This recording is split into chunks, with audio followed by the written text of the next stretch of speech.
Okay, so on this episode, I'm going to talk about a question that keeps coming up, and that is, should I start a podcast, or what's it like to start a podcast, or some variation of that? And I have on my show a guest who's going to talk all about it, and we have some interesting history of how we got started, and we're going to just kick this around, so you don't want to miss this episode.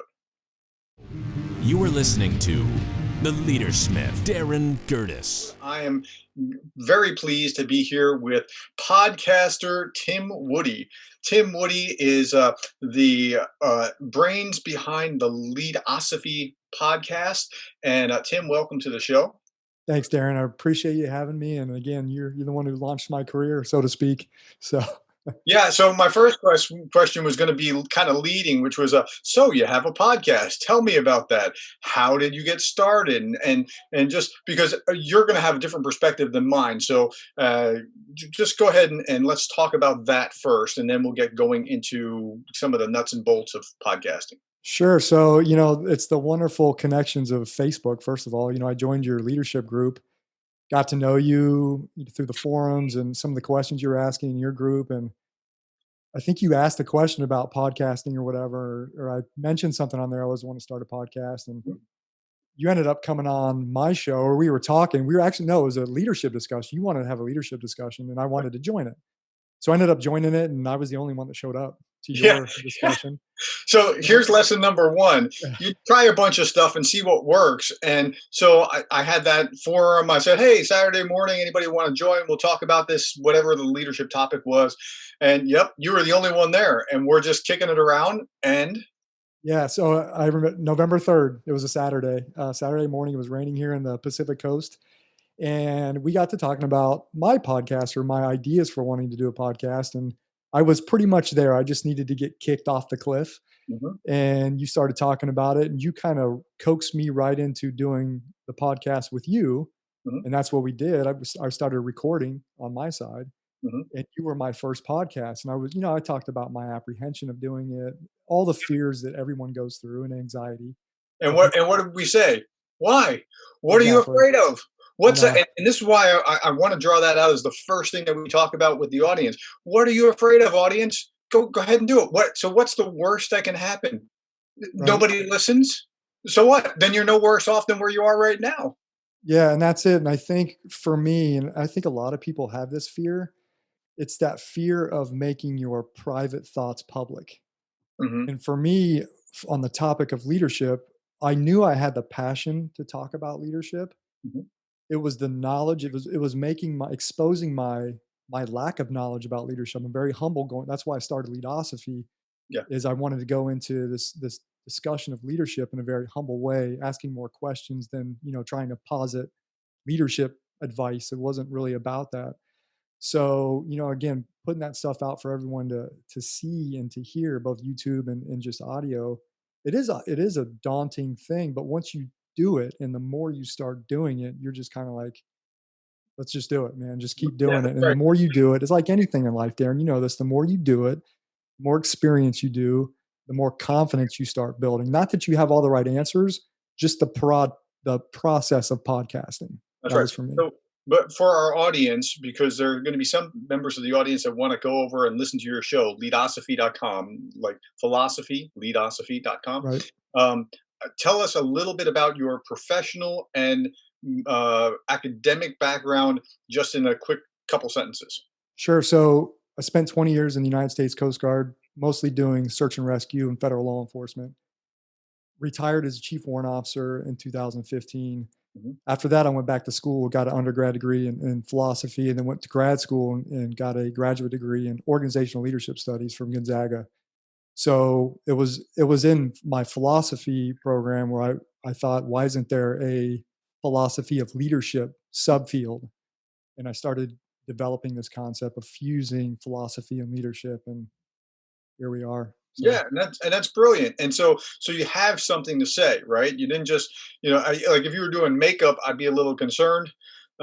Because I would hope that you don't have a lot of expertise on makeup, but be surprised. No. Yeah. So you have something to say, and there's a legitimate fear that people have of, Oh no, what if people, so there's different types of fear, and one of them is, what if I put that out there and they reject me? Sure. Yeah. Yeah, and that's it too. It's, we were talking about, like, how many people watch your YouTube channel, and honestly right now very few. Yeah. And I have gotten over that. Like, I'm okay with that. If there's Great.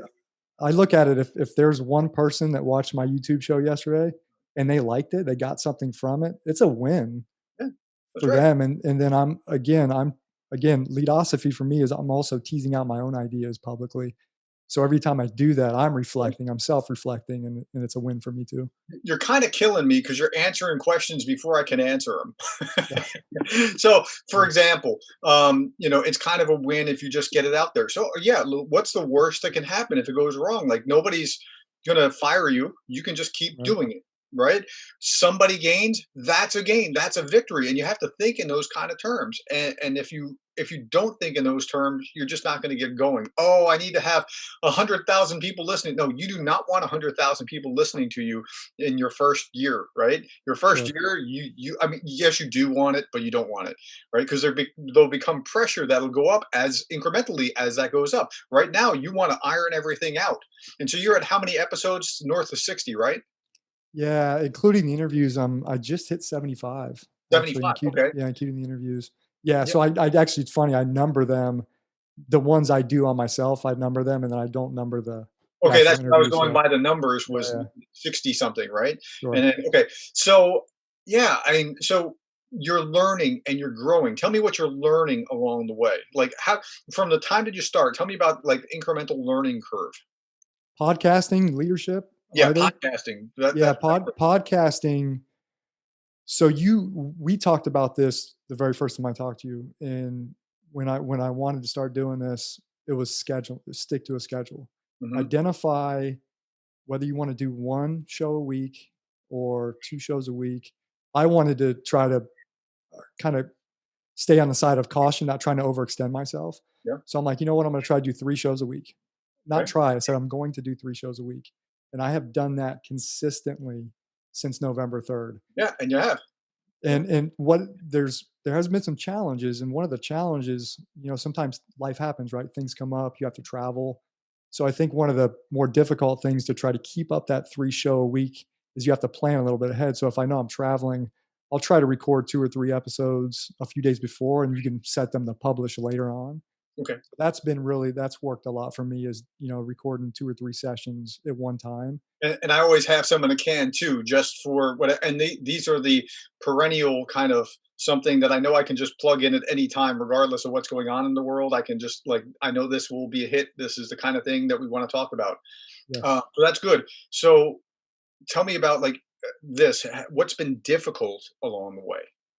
I think one of the difficult things is sometimes, as far as lead, especially from the subject of leadership, trying to, if you're just doing a show by yourself, trying to come up with good content. Hmm. And I've focused on, I've tried, sometimes you get in the habit, you feel like you have to maybe have a 20-minute show or a 30-minute show. If I only have a 5-minute show or a 6-minute show, but I think the content is quality, I'm okay with that, because I Yeah, believe that's really sometimes interesting. quality is better than quantity a lot of times. So it's trying to, I try to prepare for the shows. I always have an outline, at a minimum of an outline. Sometimes I'll have a little bit of definitely a script I want to read, because there's some thoughts I want to get out. So it's definitely making sure I have good content, Yes. instead of just throwing, garbage out there. You're one of the few people that says that with a time frame. Like I try to keep my shows to under a half hour. Like I spill over a little bit sometimes, and I don't go less than about 10 minutes. And I try to shoot for some that are about 10 minutes. I'm thinking like the guy that's commuting to work, or you only have a little bit of time in the car, that kind of thing. So I'm trying to keep it in bite-sized chunks, and Yeah, that and that that's that puts good. pressure on me on the upper end, but it also condenses and makes me focus. And I found that to be really helpful. Yeah, I think another. It's not hard for me, but when you have a guest on, because I love having guests, and you know this, having a guest on and be able to bounce ideas back and forth and have a meaningful dialogue. I think it is a skill to ask good questions. Yeah. And in the beginning, I kind of felt like when I have guests on, I was like, I always sent them questions in advance, so we have definitely some stuff to talk about in the beginning. But as you start getting into that organic conversation, I feel like I'm getting better at asking meaningful questions kind of off the cuff. Mhm. So that's been definitely an experience, a learning experience when you have guests on your podcast, trying to Yeah, get the most out of that conversation, and that's right. just asking good questions. Yeah, yeah. It is a skill like anything else, and you have to outline or like look, tell me about your preparation. Like you said, you outline. I've done that. Some. By the way, um, you don't have to have a guest to have a podcast, right? You can Correct. do your own, and you do a number of those that are just your own, and then you do some that you're interviewed. I mix it up like that too. Right. That's okay. You can do whatever you want with your podcast. If you just want to sit there and make farting noises, you can sit there and there's a bunch of immature teenage boys that will want to hear that. There's an That's right. audience out there for whatever. Yeah. That's a great thing for me about this experience is it's my experience. Hmm. I make it what I want it to be. Hmm. When I started, it was just a ball of clay, and every day is a new experience. I'm learning things. I get done with an episode, and I'm like, I could have probably talked about this. I didn't think about it. Oh well. Sometimes when I'm done with an episode, if there were legitimate things I wanted to talk about that I just forgot about, or things that because sometimes when I'm podcasting or afterwards, something comes to my mind. I'm like, man, that's a good leadership concept. I'll make a note for it's kind of like a post show debrief. I do that a lot, and I make notes for future shows. So that happens a lot for me. I learn things actually while I'm podcasting or right after I'm podcasting about to Yeah, talk about in the future. and that's really interesting. So tell me what you've learned about leadership since you've started your podcast. Like what really has grown in your mind? What dendrites have you built? Yeah, I think one of the first things is the more I talk about leadership, the more I interview Hmm. others about their concept of leadership. Everyone has a different concept of leadership. I call it the law of unique experiences. Everyone has their own unique experience in leadership and followership, and they develop their own concept. It's one of those things where it makes leadership, sometimes leadership seems simple, and other times it's so mysterious. It's so complex. There's so many different roads you can go down. It's because everyone has a different concept or self concept Hmm. of what leading is to them, what effective leadership is. Yeah. So that's one of the first things I've learned, and why it's so great to talk to so many different people in different fields is to get their idea of you try to start distilling some general concepts. So that's one of Right. the first things, It if that seems so. makes sense. Yeah, yeah, it makes absolute sense. It seems so easy just at first blush, but then when you get into it, you're like, wow, this is complex. And the thing with leadership is it's like you can't learn it like immediately. Right. I think it's like wisdom or love. It just takes time to develop. And there's no shortcut to effective leadership, I don't think. I mean, you can learn more quickly than someone else by watching a good role model, reading books, things along those lines, and doing and reflecting. And you can, but it takes time to take. Here's a I don't know how to here describe it better than that. here's a metaphor that I learned this weekend. My wife and I bought a camper a couple months ago.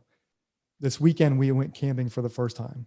Hmm. And leading up to that, I've been watching videos upon how the hot water system works, how Hmm. the propane system works, everything how the solar system works.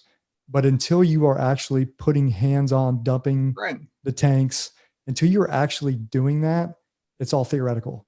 Yeah. You know what I mean? And like you said, you can read about it, you can watch videos, you can talk to other people, but you have to have your own leadership experiences to start developing that concept of what leadership is to you. And you know this more than anyone. You teach this. Yeah. Every field, every industry, every job has different requirements, and every context and situation is unique with Hmm. different people, different followers, different teams, different personalities. I Yep. think that's one of those things that makes leadership just so complex, is because there's just so many different situations. So, and I've learned that from talking to other people in different industries, and just like, man, I've never had that situation before, or I've never had that problem in the medical field or whatever. So Right. it's been exciting, honestly.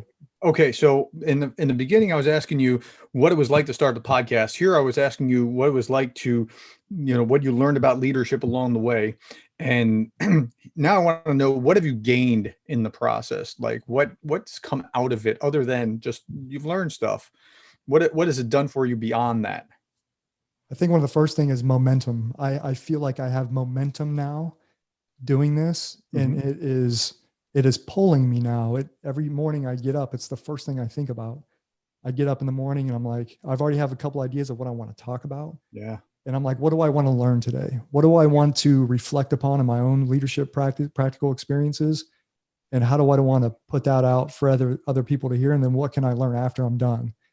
And then I think also when it comes to having guests as well, I'm always looking for what unique perspective can I get this week or next week? You know, because I started just like you, I started my Facebook group, Leadosophy, and I have my core group of people that I talk about leadership with, and I'm trying because I have a tendency to look at leadership through a military lens because that was all I've known for so long. So I have learned that getting other perspectives and looking at leadership through different lenses in different industries, whether it's academic or whatever it is, that is bolstering my knowledge of leadership. I'm not saying I'm trying to find any truths. I don't know if any universal truths exist in the realm of leadership, but just boosting my knowledge, maybe jettisoning old knowledge that, it isn't quite, it's not, the theory and the practice aren't quite matching up, and they don't always do. So let's go back to your last point. You don't know if there's any universal truths in leadership. I'm hard pressed to say that there's not. I think it's more like kind of basic, consistent forms that apply from one area to another. Like, for example, if you care about your people, guess what? They're more motivated. Turns out, right? I think that's pretty universal, but to how you apply it is going to be so different depending on the context that I understand why you would say like there's no universal truth. But I mean, there are some things that if you're honest, we trust you more. There's these kinds of things, and so we can start with that, but then getting it into your situation is a whole different piece. That's why I like just reading a book. Earlier you said you can't do what the camper thing, and I was thinking like, yeah, try swimming or doing judo or riding a bike by reading a book. And now I can do this. Sure. No, you can. And that's what I mean by the context. That's what you have to actually get in and immerse yourself in it. And yeah. So we talk about the universal truths and even, the golden rule, right? Treat others how you want to be treated. Through this journey over the last 4 or 5 months, I have come to see leadership kind of broken down into two, if you had a Venn diagram in two circles, you have the human centric side, relationship building, things like treating people fairly, whatever. Sure. And then you have this technical competent side. Sure. If I want to be a master shipbuilder, I want to follow a master shipbuilder. That master shipbuilder may treat me like crap, but there are people out there that don't care about that. If that person is teaching me and making me a master shipbuilder, so there's some people out there, there may be some followers out there that, I know this guy treats me terribly, but I can't learn any better from, about building a ship from this person. Sure. And there are people out there that can just put that aside about the treatment, and they'll just, and that's a very like maybe an archaic example, but again, why I'm like, maybe there are no first principles of leadership. And that was one of my favorite shows. I did a show on leadership first principles. If you were to field strip leadership down into some component parts, what are those fundamental parts of leadership that you can't strip down any farther? And then if you had to reassemble them, make them whole. So it's a very philosophical side for me. I like looking at leadership through the lens of philosophy because that's my background. I would hope it is. Yeah, so totally. So that's sometimes I think that was one of my other fear too with starting this podcast is, sometimes there's a stigma with philosophy, and I heard it a couple of times this weekend. Someone who I was talking to, and they have a science degree, and they made a concept about liberal arts degrees and philosophy, and just like there's stereotypes out there about philosophy, and I'm like, again, maybe there's not going to be any audience to watch this, and then it's like, who cares? that's how I am now. Like, whatever. Yeah, and that's a great place to be, so that you keep building and keep going, right? Correct. And so that, if you have that mindset, it'll carry you a long way. But beyond that, I think if you have that mindset, you'll build, and as you build, you'll actually have the effect. Because if you think that you have to have it right now, it's gonna fall It's not. apart. You'll be every time you see an episode, well, oh, only 10 people looked at that. You don't know which 10 people looked at it and what they took Correct. away from it and how valuable it was. So you just can't think that Every way. episode is a confidence builder, even if it's just a sliver of confidence. That's right. Every episode, you're just laying that foundation of confidence. That's what it's about. Yeah. For me. So tell me, what's your favorite episode? So if people go to leadosophy.com and they start listening to you, what episode do you want to point them to So, get a good solid taste of you? Like, I'll tell you, the one that I want them to watch or listen to on mine is episode 69. It's my favorite leadership story ever. Right? That's where I want if you like that, you're going to like the rest of my podcast. yeah, I did an interview with a gentleman. He used to work with me in the Coast Guard almost 15 years ago. He was a junior enlisted member at a search and rescue unit with me that I was in charge of. And he is now a high school principal, doctor in education. So I got to talk to him. His name is Dr. Markel Perkins. And I got to talk to him. He's a high school principal in a small town in Ohio. And I got to talk to him and kind of listen about his transcendence through leadership from his early military career up until now being a principal, and to hear some of his challenges leading in a school system, leading through COVID, what he's taken from his military career that applies in leadership at the school system, what doesn't apply. There's a lot of things, there's a lot of leadership concepts that apply in the military that don't work very well in the civilian world. It's just a fact. Yeah. So we had an awesome conversation, worked through some technical challenges. Another reason why I had fun with that episode, because we had some technical challenges at the beginning. He was having some Wi-Fi issues. His laptop died, and I think I edited all that out, but I learned a lot during that episode from him. And I learned how he has grown as a leader over the last 10 or 15 years. And that was fun for me, because it was very personal for me, because I had a part of his leadership growth a long time ago. And now to see where he is now, not that I made him who he is, I just had a small impact on him. And I got to, hear his story. So the title or number of that, do you know? I don't know. It's in the title is Dr. Markel Perkins interview. And I would say it's probably within the first maybe 30 episodes, maybe episode 30s, somewhere in there. Okay. Probably the second or third interview I did. All right, good. So tell me now, I try to keep on a budget of time here. So we're my last question. What would you tell people who are thinking about getting started? What do you want to impress on them with your experience, having started about 6 months ago, and you've been cranking it since then? What do you want them to know? Everyone should have a podcast. I firmly believe that. Everyone has, and this is why, everyone has a story to tell. Everyone has a unique perspective on something, right? Tell a story about something, find people to talk to if you can, to get their stories. I think we need more, as well, that we need more dialogue, and we need more rich, meaningful conversations. And like you said, you don't have to start out with having guests initially. Find something you are passionate. Everyone has a passion. Everyone has passion about it. Maybe it's a little broad to say everyone should start a podcast. But I think if you are thinking about starting a podcast, you've already identified something you're passionate about. You just got to jump off the cliff. I mean, you will always make an excuse why you shouldn't do it. You will always put it off to the next day. And you have to find something, and it's got to be something intrinsically that motivates you. And like I said, you just gave me that nudge.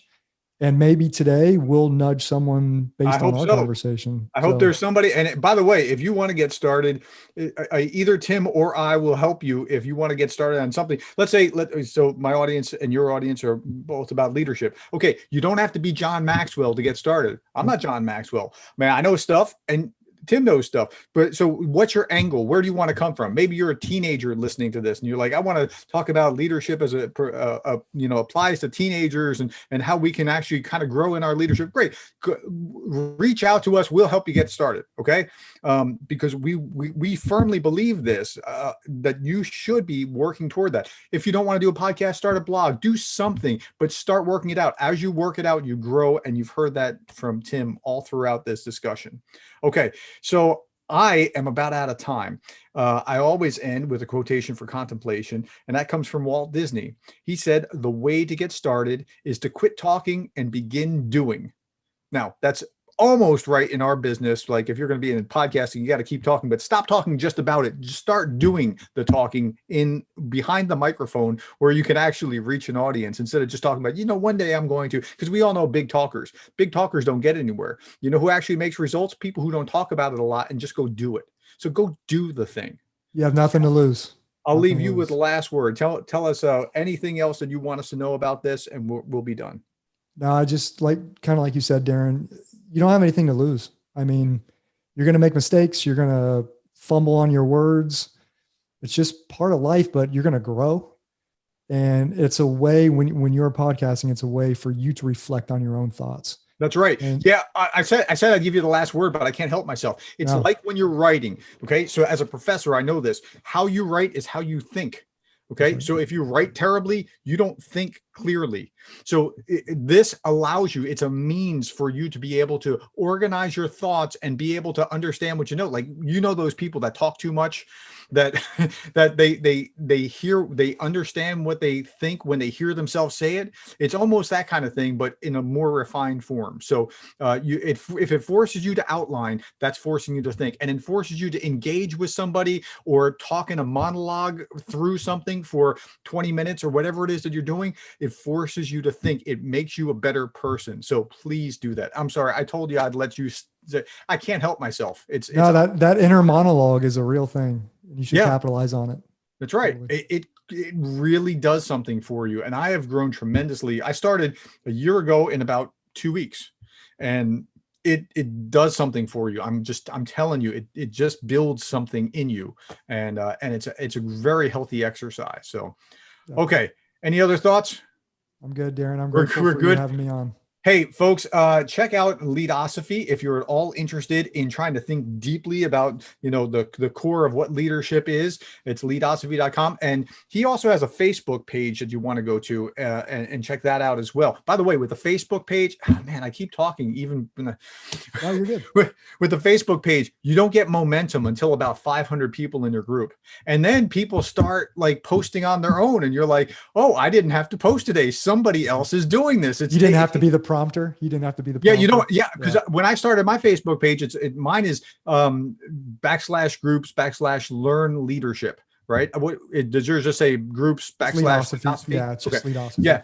And it was like, if I don't put something out there, it doesn't get talked about, whatever. And then eventually people show up and they just start, hey, this is a place where we can have that kind of conversation. And it was about the 500 mark. When I got to 1,000 mark, I could step out for 2 weeks and it would just keep going. Right. Takes on a life of its own. It does. And so that's how this works with the podcast. That's how it works with the Facebook group. Just don't start now. Don't stop. Start now and just get it going and just keep cranking that wheel and it'll keep going. Perfect. All right. So I keep saying I'm out of time, but I'm seriously out of time. Thank you for joining us, Tim. And folks, I hope that helps you think about what you want to do and whether you want to go down this path or blog or do something else. But I hope it helps you become the kind of leader that you want to follow. Thanks for your time.